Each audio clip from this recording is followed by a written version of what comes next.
आज शुरुआत पहले कहानी से करेंगे, ठीक है। ए नाम का व्यक्ति है, ए नाम का एक आदमी है, उसके पास एक प्रॉपर्टी है, ठीक है। दो भाग इसको समझ लो, एक भाग में घर बना हुआ है और एक भाग में बगीचा है। हाँ, बाड़ी है, ठीक है। बी नाम के व्यक्ति को देता है, बोलता है इस बगीचा का या इस बाड़ी का तुम यूज कर लोगे, ठीक है, तुमको मैं स्वामित्व तो दे रहा हूं, लेकिन इसमें कोई निर्माण कार्य नहीं होगा। निर्माण कार्य क्यों नहीं होगा? क्योंकि ये घर बना है, निर्माण कार्य बना दोगे तो घर में कैसे जाएगा ये, ठीक है। ये बोला कि बगीचा का तुम यूज करो, एक रास्ता आपको रखना है, और निर्माण कार्य बगीचा में नहीं करोगे। किसने कहा? ए ने बी को कहा, ठीक है। बी यही संपत्ति सी को दे देता है, बी यही संपत्ति सी को दे देता है। मतलब क्या दे देता है? ये बगीचा, घर तो एक ही पास है।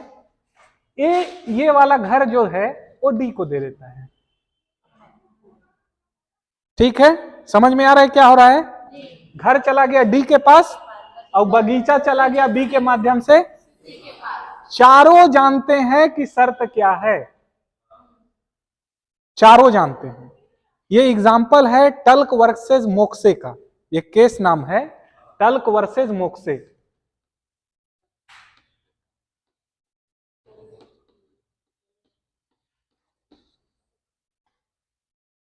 ठीक है।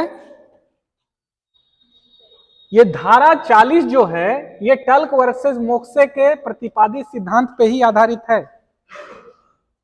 पीपीए का जो धारा 40 है वो इसी सिद्धांत पे आधारित है। इसके अंतर्गत डी को ये अधिकार है कि ए वाला अधिकार का प्रवर्तन वो सी के अगेंस्ट में करवा ले। ए का क्या अधिकार है कि यहां से बगीचा में कोई निर्माण कार्य नहीं होगा, इसको ए रोक सकता है। बी का क्या दायित्व है? यहां कुछ नहीं बनाना है। ये दायित्व के साथ इसको ट्रांसफर किया है, इसको जानकारी है कि बी का ये दायित्व है कि यहां कुछ नहीं बना सकता, ठीक है।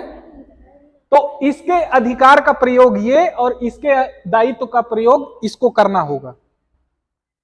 धारा 40 यही कहता है कि जब कोई व्यक्ति कोई अपनी संपत्ति का कोई भाग किसी अन्य व्यक्ति को अंतरित करता है, किसी शर्तों के अधीन अंतरित करता है, ठीक है, जो सुखाचार की कंडीशन में नहीं आते, ठीक है, और वो अंतरण के पश्चात यदि किसी को अंतरण करता है तो अगर इसको जानकारी है, प्रतिफल के साथ है और जानकारी है, प्रतिफल है प्लस जानकारी है या सूचना है जिसको आप कहते हैं, तब ये इसके बाध्यता का प्रवर्तन इसके विरुद्ध भी करवा सकता है, या ये भी इसके विरुद्ध इसके बाध्यता का प्रवर्तन करवा सकता है, इस अंतरण के परिणाम स्वरूप, या फिर ऐसी संविदा कोई है तो उस संविदा के परिणाम स्वरूप। वो सुखाचार के कंडीशन में नहीं आता, यहां ईजमेंट नहीं है, ईजमेंट नहीं है, ईजमेंट लागू नहीं हुआ है ए के प्रति, ये सुखाचार नहीं है, ठीक है। तो ये वाली बात धारा 40 में कही गई है, ठीक है। ये मैं कह रहा हूं ये बाय एक्ट या ये ट्रांसफर की शर्तों के साथ जुड़ा है, ठीक है, ये सुखाचार नहीं है, या संविदा के माध्यम से ये दायित्व बी को मिला है, सुखाचार के माध्यम से ये दायित्व नहीं मिला है। प्रतिफल के साथ और जानकारी के साथ अगर लिया है तो दायित्व की पूर्ति बी को या जिसके पास है, अगर सी के पास है तो सी को करनी पड़ेगी, ये सिद्धांत है। अगर बिना प्रतिफल के लिया है, फ्री में लिया है, तो जानकारी हो या ना हो, सूचना का कोई महत्व नहीं है, जानकारी हो या ना हो उसका कोई महत्व नहीं है। जैसा अभी मैंने 39 में आपको बताया था, 39 में बताया था ना कि फ्री में अगर है तो जानकारी हो या ना हो उससे फर्क नहीं पड़ता, दायित्व का पालन करना पड़ेगा। 40 में भी वही है कि अगर फ्री में अंतरण हुआ है आगे तो जानकारी हो चाहे ना हो उसका फर्क नहीं पड़ता, लेकिन प्रतिफल है, उसके साथ प्रतिफल जुड़ा है और जानकारी है, तभी दायित्व का पालन इसको करना पड़ेगा। वो जानकारी नहीं है, यह सद्भाविक रहता है। सी अगर सद्भाविक रहता है मतलब उसने युक्ति युक्त सावधानी बरती है, सब जानकारी अरेंज की और इसको यह पता चला कि इस चीज पे किसी तरह का कोई ऋण नहीं है, कोई दायित्व नहीं है। उसके बाद अगर सी ने खरीदा है तो बाद में ए या डी आके ये नहीं बोल सकते कि इसके साथ ये भी शर्त जुड़ी हुई थी। समझ रहे हो? अगर ये प्रतिफल के साथ खरीदा है तो ठीक है, इसने प्रतिफल के साथ खरीदा है और युक्ति युक्त सावधानी बरती है। ठीक है, युक्ति युक्त सावधानी बरती है, प्रतिफल के साथ खरीदा है और उसके बाद इसको इस शर्त की सूचना नहीं है, तो फिर इसका पालन इसके अगेंस्ट में नहीं करवाया जा सकता। 40 में यही बात बोला है। सुनो, इसी के अंतर्गत एक और एग्जाम्पल है, बहुत सिंपल एग्जाम्पल है, आप उससे ज्यादा अच्छा समझेंगे। संविदा वाला जो आपको मैंने कह रहा था कि संविदा के अधीन दायित्व, ए और बी के बीच विक्रय की संविदा है, विक्रय की संविदा। एक जमीन को बेचने की संविदा है, ए के पास ए का जमीन है और बी को बेचने की संविदा है। बेचने की संविदा और बेचना दोनों में अंतर होता है, याद रखना। ठीक है, विक्रय और विक्रय की संविदा, sale and contract of sale, दोनों में अंतर है।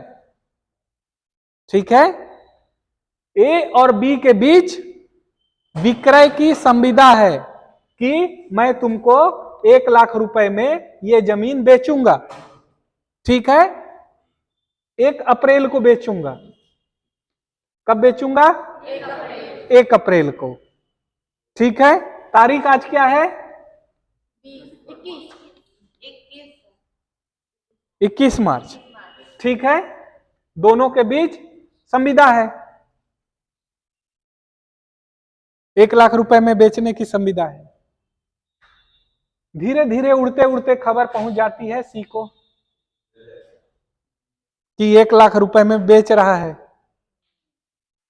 ठीक है, सी को भी जमीन खरीदना है और सी ए को बोलता है 1.5 लाख रुपए। ठीक है, ए सी को 1.5 लाख रुपए में जमीन बेच देता है। ठीक है, इसके साथ क्या किया है? संविदा। और इसके साथ क्या किया है? विक्रय। ठीक है, दोनों में अंतर समझ में आ रहा है? इसको बेच दिया है, इसके साथ बस संविदा किया था। ठीक है, धारा 40 के अनुसार ये अधिकार है बी को कि सी के विरुद्ध इस संविदा का पालन करवाए, क्योंकि इस संविदा का ज्ञान सी को था।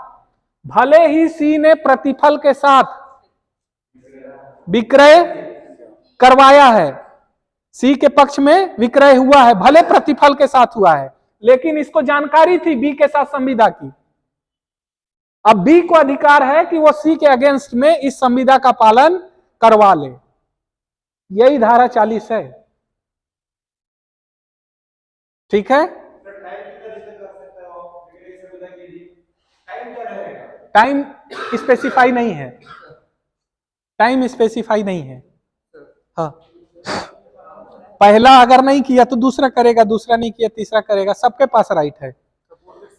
मतलब ए ने बी के साथ 11 तारीख को, सी के साथ 12 तारीख को, डी के साथ 13 तारीख को एग्रीमेंट किए जा रहा है और लास्ट में ई को 15 तारीख को बेच देता है।